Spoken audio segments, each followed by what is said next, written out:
I'm Bruce Marshall, and this is a Marshall Minute Brampton Now update for the week ending the August 22nd, 23rd weekend, 2020. This is a succinct, once-a-week hotshot of everything important that has happened in Brampton the previous week and what's coming up. Brampton, unbought and unbiased.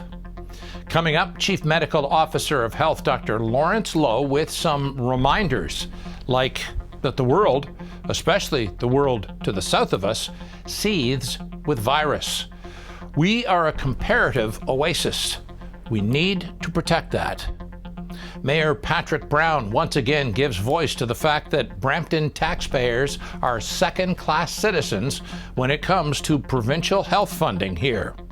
And my Marshall Rant that I've bluntly entitled, Doug Ford Continues to Screw Brampton.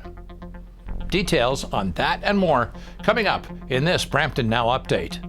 The top stories this week in Brampton. What is the state of play of the COVID-19 virus in Brampton?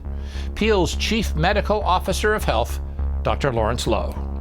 We are now 2 weeks from having entered in stage 3, and public health is tracking a slight uptick in cases in Brampton. Our investigations have indicated that these cases and exposures are linked primarily to returning travelers and social events like barbecues and backyard parties. Like trends elsewhere, the increase is being seen in adults, young adults under the age of 50. Thus, I must be very clear. We may be in stage 3, but around this world, the pandemic is not over. Not by a long shot. Dr. Loh also recapped the safety measures that we can't let up on. Wherever you're interacting, we must all practice the core 4.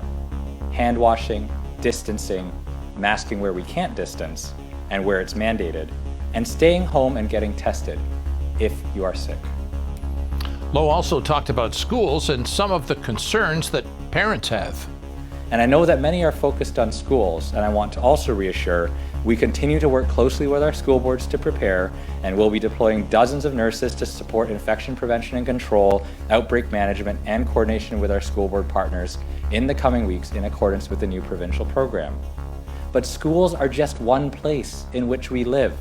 Mayor Brown spent some time at the weekly City News Conference to talk about the help that cities are getting from other levels of government.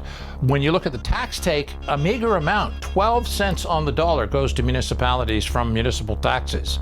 And furthermore, the mayor added, cities can't run deficits, and when it comes to supporting public health or our first responders or making sure there's adequate PPE, protecting the safety of our transit operators, we had no choice. And the fact that we now have the federal and provincial governments working with municipalities on some of these financial costs, it shows the way it should be. At a time of a national emergency, when we're facing adversity, all governments have to work together. Mayor Brown also talked about some of the city's online programs. So this weekend, the City of Brampton has pivoted. We have some great cultural events, and we pivoted to make them virtual events. This weekend, I invite everyone to take part in the city's virtual Cultural Calls Weekender from August 21st to 23rd. More than 15 local artists, including comedians, musicians, spoken word artists, will participate in a 3-day virtual festival at the Roses virtual stage. Brown also implored citizens to dispose of protective equipment properly. But I'm going to ask the city, I need you to do everything you can to be careful of litter. We need to have proper disposal. I hear complaints about masks being disposed and not put in a garbage container. You can't throw your mask on the ground. Mayor Brown went on to say that for the love of God, if you think you have COVID, go to South Fletcher's and get tested. As more people head back to work, we prepare for back to school, testing is going to remain a key tool. And so if you have any symptoms, if you feel any reason to get tested, please go to South Fletcher's. Regional Councillor 𝗕𝗿𝗺𝗺𝗺 handled the bylaw enforcement file. He had good news. This past week, our enforcement and bylaw services received 97 COVID-19 complaints, with 42 complaints being for face covering violations. This resulted in 9 charges being laid under the mandatory face covering bylaw. Now, this is far less than what we have seen in the past, and we thank residents for working hard to keep us all safe. And, however, Councillor 𝗕𝗿𝗺𝗃 had bad news as well. That said, this week, staff have noticed that residential social gatherings and noise complaints are starting to increase again. There were 44 residential social gathering complaints with an additional 72 calls for loud music. Even though the size of gatherings has increased, with all of us moving into stage 3, your social bubble is still limited to 10 people. In a moment, suspended city councillors slammed with a lawsuit. Ahead on Brampton Now Update.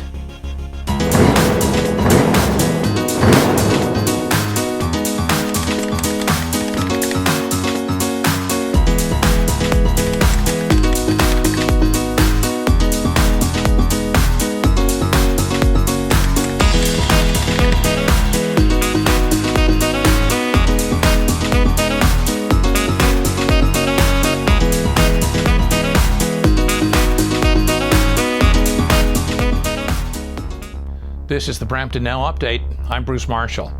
Suspended Brampton Regional Councillor 𝗕𝗿𝗺𝗺𝗺𝗃 has been served with a lawsuit for $2 million by the woman he is alleged to have sexually assaulted, as outlined in an integrity complaint to the City of Brampton.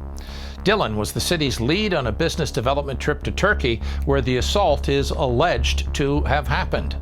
Due to the fact that the alleged offence has happened outside Canada, Canadian police, in consultation with Crown prosecutors, have confirmed that they have no jurisdiction over the matter. Dillon denies all wrongdoing and has initiated a judicial review of the Integrity Commissioner's findings.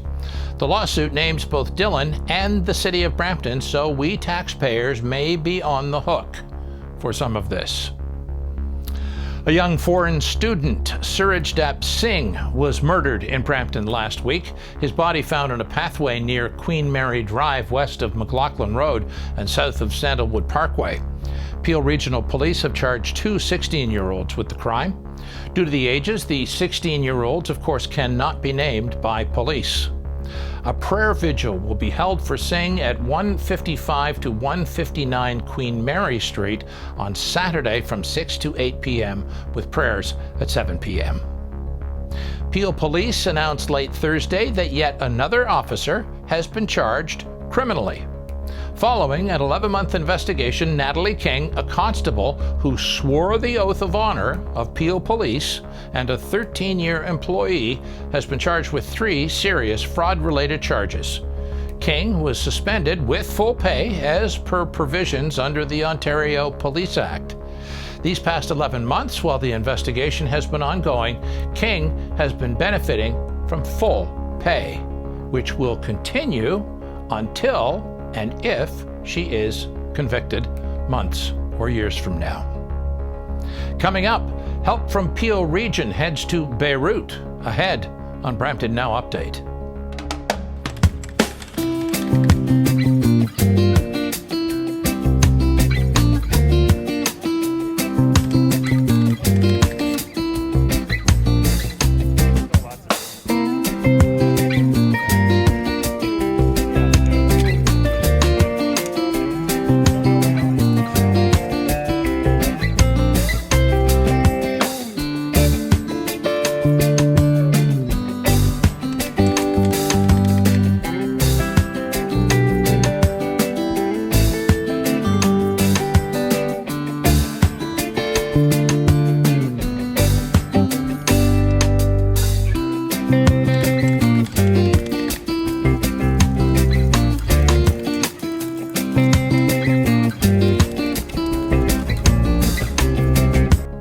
I'm Bruce Marshall.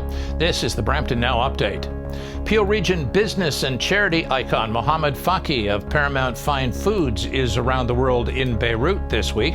Faki, who is well known for his charity work, is on the ground in Beirut, assessing needs and trying to meet what Canadians have to give with the need there on the ground in Lebanon.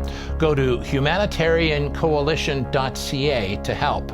All monies raised will be matched dollar for dollar by the Canadian government. Here's Mohammed Faki's report from Beirut on Thursday this week. Today was a very good day because we went and started the day visiting places where people are being helped firsthand. There was some sad stories. People came and said that we don't need food. Put me and my children in the luggage and take us to Canada.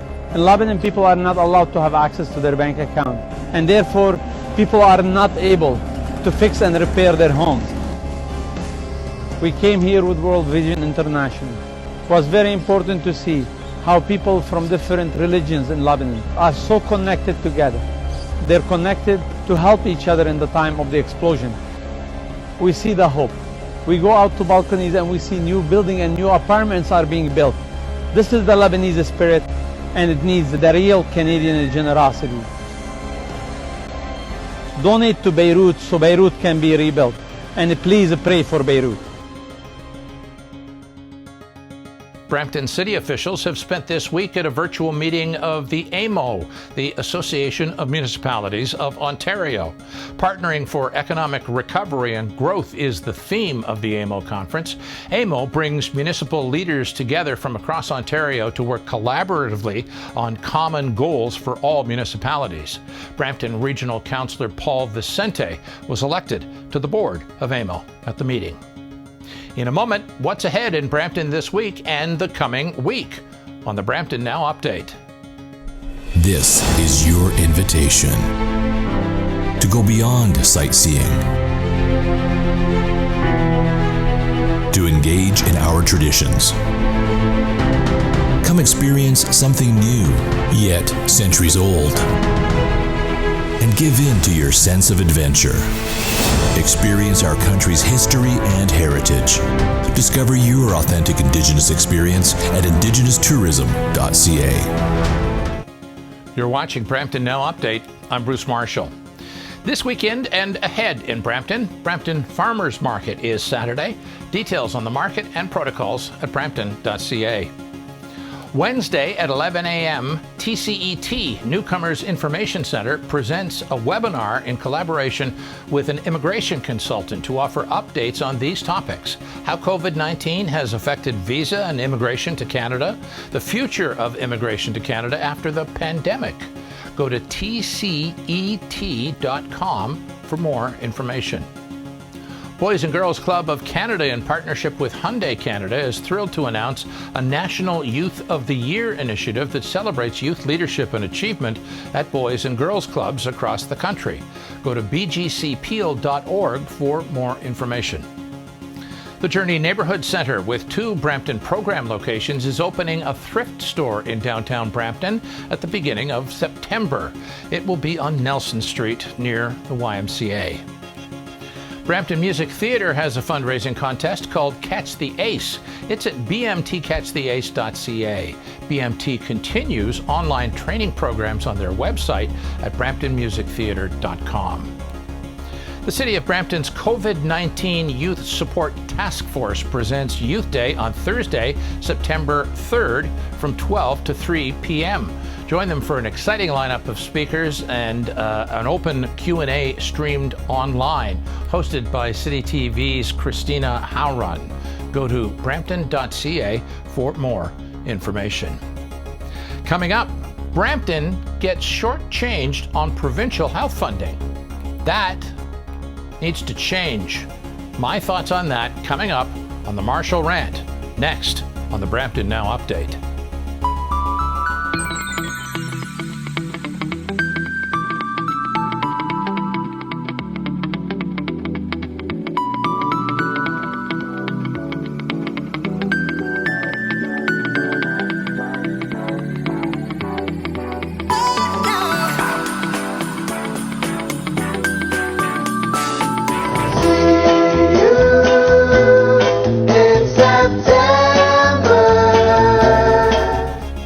I'm Bruce Marshall, and this is the Marshall Rant.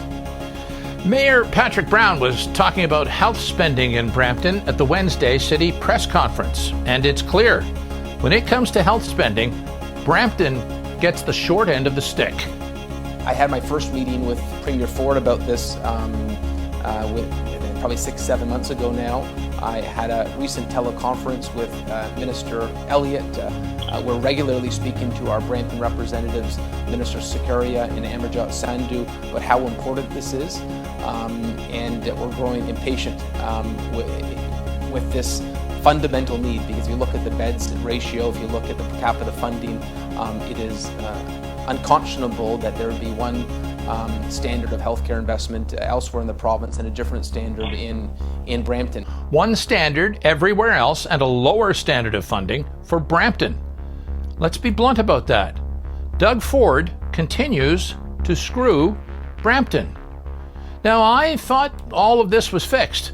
I remember an announcement some months ago about how there'd been a détente in the once frosty relationship between Brampton and Ford. And let's be clear, the frost that was blown on Brampton wasn't blown from the province or the PC party. That was Ford's doing. And it was all about our mayor. So, détente. Ford and Patrick Brown have kissed and made up. They talk to each other, but it really hasn't meant much for Brampton so far.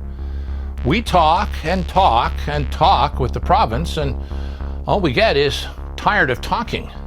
Yesterday, in our meeting with Minister Elliott, we were emphatic that we expected these two actionable items to be moved forward. Her words were encouraging. She said she appreciated the healthcare crisis that we have in Brampton. I'm encouraged by their words. I'm encouraged by what they're telling us, but until I see an announcement, a check presentation, a sod turning, we're going to continue at every time we meet the province to amplify this ask. Brampton, Doug Ford's second-class citizens. Has a ring to it, doesn't it? Can you imagine hearing that again and again and again 2 years from now when we elect our provincial representatives? It's true, though. Right now, Brampton is Doug's second tier because Doug Ford won't budge on healthcare dollars for our rapidly growing city. Brampton's second hospital should be rising out of the ground now. Our third hospital should be on paper and in some sort of plastic model, at least on some model table. What's Doug been up to? Well, schools cry for funding for safe schools. This week, Doug Ford threw another $25 million at law enforcement. And MPP Jill Dunlop had this to say. I want to thank the OPP and all of Ontario's police services for the tremendous contributions you are making during these difficult times, each and every day, to protect and keep us safe. You are leaders in your community, and our government is determined to continue providing you with the supports, resources, and tools you need to serve and protect Ontarians. And Dunlop is right. We need to respect the frontline workers of COVID. And if you've been following, mental health is a grave concern on the provincial police. But what of our frontline workers in hospitals? Doug is full of praise for the medical heroes, but there's not much in his hands.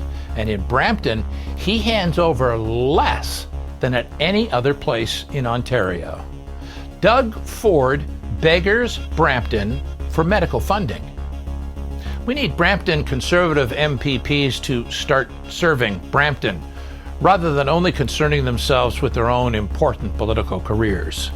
If Brampton isn't important to them, then we need to put a stop to those careers and find people who remember where Brampton is. What do you think? Leave your comments below, or get back to me. I'm Bruce Marshall, and that's it for this week. Please subscribe to the Brampton Now Update channel on YouTube or follow #MarshallMinute on Facebook for lots of Brampton need to know that you won't find anywhere else. Your comments and suggestions are always welcome, and if you've got a Brampton story to tell, get in touch with me through the channel you're watching on right now. Stay strong, Brampton. Brampton strong. We're all in this together. I'm Bruce Marshall. Thanks for watching Brampton Now Update.